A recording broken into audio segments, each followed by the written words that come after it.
Hey guys, what's going on? It's Kaeyoh here. Hope you guys are having a good week so far.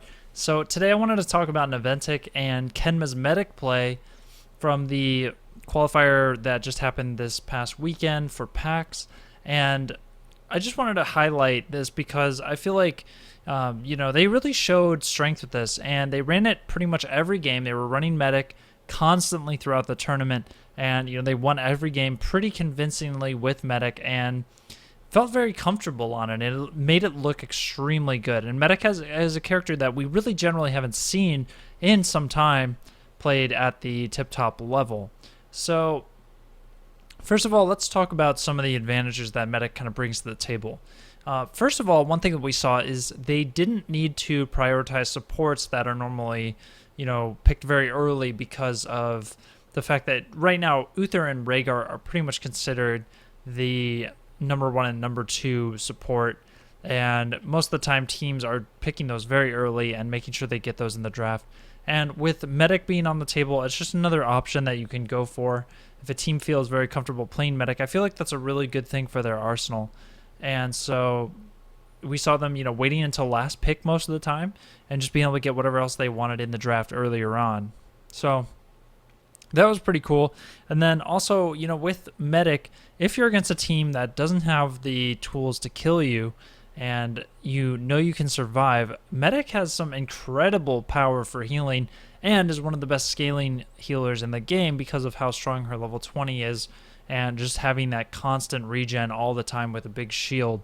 So I really do like just Medic in general as a healer if you can afford to have her on your team and know that you're not going to just be killed all the time. One character that I'm really not sure I would run Medic against is Sonya, just because of how prominently strong Leap is versus her and being able to shut her down. Because with Medic, to escape, you need to be able to get in your medevac, but if you're locked down in stuns, you can't get out.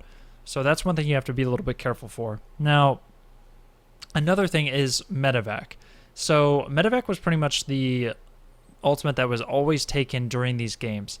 And the thing I want to point out with Medevac is that it's a two-sided ultimate. You can use it offensively to snowball the game, of course, but you can also use it as a really nice defensive tool. If a team is trying to all-in commit to you, you can stasis yourself basically by just jumping in the Medevac, moving a little bit back, and meanwhile, if your team is just focusing on you and just tunnel visioned, your team's going to clean them up while they're waiting for your Medevac to land. So I really like that double-sided use of it, and it's only a 50-second cooldown, which is insane. That's such a low cooldown. So I feel like people do underestimate the power of the medevac. The other final point about it is it really forces the enemy team to execute, and that's something we saw constantly throughout this tournament. And teams really actually struggled with this because when you're against a medic, your team has to figure out, okay, what are we going to do to handle this situation? And most of the time when people see a medic, they think, okay, we just have to kill the medic 100%. And she's an easy kill target because she doesn't have mobility. She doesn't have that many defensives besides safeguard. So if you can just get on her and kill her, you win the fight, right? Well, that still takes a lot of execution from your team because they all have to be on the same page in terms of hitting cooldowns at the right time to make sure that everybody is on the same page, making sure she's locked down with crowd control. And if you don't deal with medic, chances are she's always going to outtrade your team with healing. So with all that being said, let's talk a little bit about the build itself. So at level 1, it's pretty much always going to be scouting drone, and it was picked every single time. And from talking to Kenma, it seems like he really does like scouting drone in pretty much every situation. Now I think a lot of that comes from the fact that with a medic comp, you just need to make sure you're not getting ambushed and surprised. You can't get caught off guard because medic is a very vulnerable character. At level 4, we saw Bioshield, and of course the automated block. And both of these talents are really good. If you feel like you need the block, you can get that. But what I really like about Bioshield, especially paired with a character like Sonya, is you get a little bit of that Tassadar effect where it just really enables a bruiser to get in there and do a lot without worrying too much. And just having a little extra shield there to mitigate some of the trade. At level 7, most of the time it's going to be cleanse, like most supports. However, if you don't need a cleanse, you can always go for the clear, which gives you a little bit more knockback range, and that's great for peel, especially if you're against a character like Greymane. And then you can also get the Mule if you wanted to do that in certain situations. Level 10, we already talked about medevac. It was medevac every single time. When I was talking with Trixler, when we saw this being drafted, we were speculating maybe it could be Stim Drone, especially when they had Rainer on their team. But no, they ran medevac every single time. And I think it's a really greedy choice to go for Stim Drone because you really need to have that backup ultimate to get you out. And that's, if a team commits to killing you 100%, medevac is your saving grace. That's your panic button. So I like the choice there to always get medevac. At level 13, the spell shield was taken most of the time, and I think this is really good, especially against like Greymane, where Go for the Throat gets negated. But you could also get the intensive care. Again, it works very well with bruisers, but it just depends on what you need in your comp. Spell shield or intensive care, that's what I would say for the most part. So at level 16, it was almost always safeguard, which is the 50% reduction when you first pop the safeguard. You get the 50% damage reduction. And then if, I was talking to him a little bit though, in some situations, if maybe you need interrupts for like a mosh pit, the double grenade could actually be a better choice there. At level 20, Caduceus Reactor basically turns you into a tanky battery for your team because it gives you a shield as well as constant regen, which is just so impactful, especially on big maps and in pushes and all that stuff. You know how it is as a support trying to play around a mana pool, and every time your team takes poke and you have to use mana, it's just it always hurts. So with that being said about the talents, before we go into these games, I just want to say, I think if you're playing with a team in Team League, start considering medic a little bit more, because honestly, you can take advantage of teams not being able to execute for sure comp. And even if they can, there's a lot of ways you can survive as medic. Even against high-level players like the ones that Naventic was playing against this weekend, you can still make it work, as we'll see in a lot of these fights. Now, it paired very well with tanks like Tyrael. We saw multiple games where Tyrael, working with the Morales, was unstoppable, because every time a team would commit to killing Morales, they would lose more people than they gained in the trade. They might kill Morales eventually, but at the cost of 3 other people, and end up losing the fight ultimately because of it. So if you have a buddy, for duo queue in Hero League, consider the Tyrael medic combo. I think that's actually a very strong combo that might be pretty underrated right now, actually. With all that being said, guys, let's actually take a look at a couple scenarios in the game itself.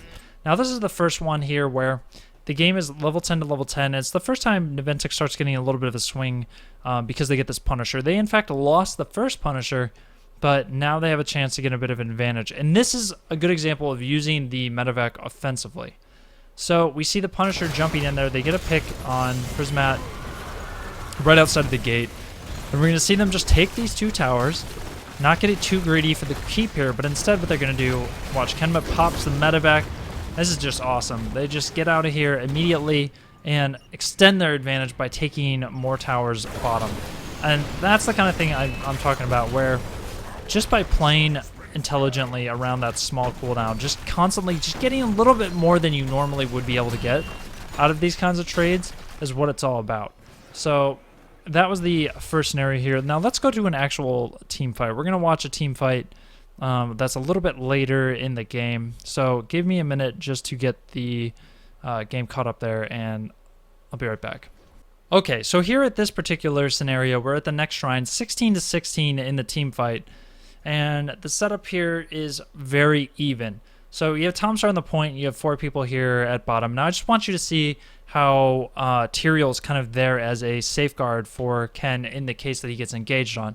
And a theme, it kind of felt cool to watch these games because Zuna and Kenma being brothers, I mean, they really did have some brotherly synergy in these games, because constantly you saw Zuna on the Tyrael, always ready, and Kenma trusted Zuna to hit those key sanctifications, those shields, and keep him alive. And it was just really cool to see that sort of trust between them. But here, a good example of it, as soon as Kenma looks like he's going to be in threat and they see a good opportunity for a counter engage, you'll see them pull the trigger. Like, Kenma steps up a little bit there in front of his team, right? So maybe a little bit of a mispositioning there for a second. But also, he just pops the safeguard himself. He's got spell shield, so he's taking very little damage here.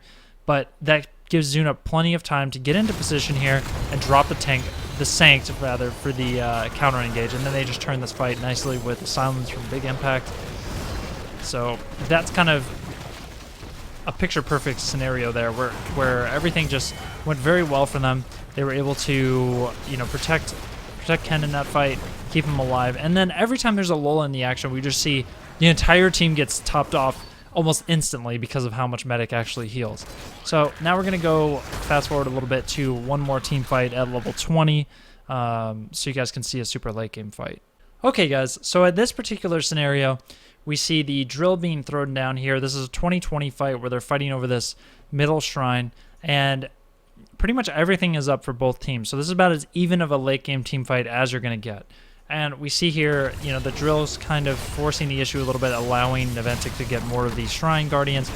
But as this drill is about to expire, you're going to see Dumpster Tier Rejects look for this engage. And we'll see a good example of how medevac is used defensively here. So the drill's doing his thing. Drill runs out. Stray jumps in. Claudius going for that kill. A really nice isolation there on the 3 people here to try and kill Kenma, and this is what I'm talking about.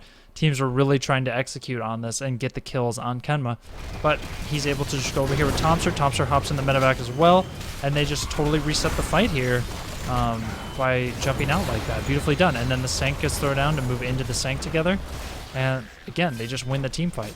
And that's pretty much what it looked like constantly throughout the day. Is no matter what teams did, it seemed very, very difficult to be able to actually kill Kenma and get a winning trade out of it. So with that being said, guys, I would highly recommend that you go out and add Medic to your arsenal if you're a support player. Study these VODs, these replays, because there's some really good stuff in there, and I feel like Medic should be a part of your repertoire as a healer. And if you got a duo queue partner, have them play some Tyrael as you play Medic. And if you're doing Team League, definitely use it, because you can force situations where the other team has to, have an extremely good execution.